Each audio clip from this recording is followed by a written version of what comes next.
ही ज्यादा बड़ी खबर निकलकर सामने आई है। इजराइल ने अपनी मिसाइलों से लगभग तांडव ही मचा दिया है। जी हाँ। और इम्पोर्टेंट ये नहीं है कि इजराइल ने हमला किया है, इम्पोर्टेंट ये है कि जहां पर ये हमला हुआ है वहां पर स्थित है रशिया का एक एयरबेस।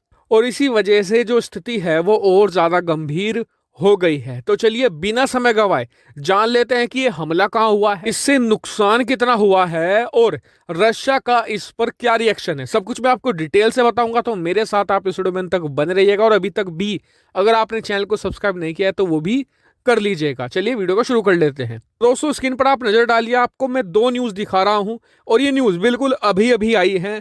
5 मई 2021 दोपहर 1:10 पर, टाइमिंग भी आपको दिख रही होगी। इसमें यह बताया गया है कि इजराइल ने सीरिया का एक जो बहुत ही इंपॉर्टेंट पोर्ट है जिसका नाम है लताकिया, वहां पर जो मल्टीपल टारगेट्स हैं उन्हें मिसाइल के जरिए हिट किया है।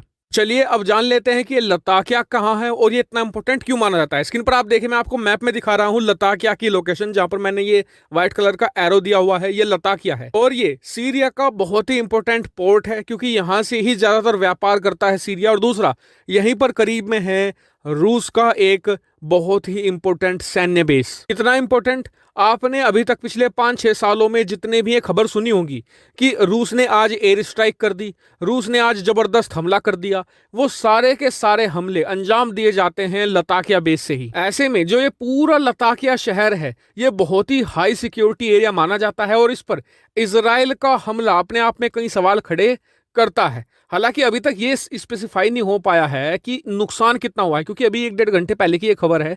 लेकिन जो इनिशियल आंकड़े वो ये है कि करीबन 14 लोगों के आसपास इसमें मौतें हुई हैं।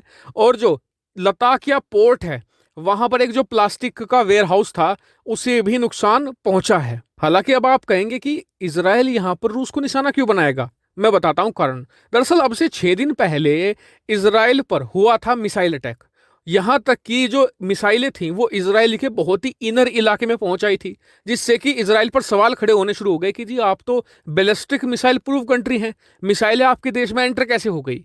उसका कारण ये बताया जाता है कि जिस मिसाइलों को इस्तेमाल किया था सीरिया ने उस समय वो थी S-200 मिसाइलें, और ये रूसी सेना की मिसाइलें थी और ये बहुत ही एडवांस मिसाइलें हैं। तो ऐसे में बताया जाता है कि इजराइल रूस से काफी नाराज था कि आपने इतनी एडवांस मिसाइलें सीरिया को देनी शुरू कर दी है जिससे कि हमें नुकसान पहुंचा रहे हैं। ऐसे में हो सकता है कि इजराइल यहां पर चेतावनी दे रहा हो रूस को कि अगर आप हमारे हाई सिक्योरिटी एरिया में हमले करवा सकते हैं तो हम भी आपके हाई सिक्योरिटी एरिया में घुसकर क्या तांडव मचा सकते हैं, या आप देख लीजिए। और आप इजराइल का स्वभाव तो जानते ही है, वो किसी से नहीं डरता, चाहे अमेरिका हो, चाहे रूस हो, चाहे यूरोप हो, चाहे मिडिल ईस्ट का कोई भी देश हो। जो उसे करना है वो खुलेआम ही अंजाम देता है, ये उसकी पॉलिसी है। हालांकि मैं इस मामले पर पूरी तरीके से नजर बनाए हुए हूं, जैसे ही कुछ अपडेट आएगा तुरंत आपको वीडियो बनाकर सूचित कर दूंगा। आप चैनल को सब्सक्राइब कर लेना। फिलहाल इस वीडियो में इतना ही। Thank you.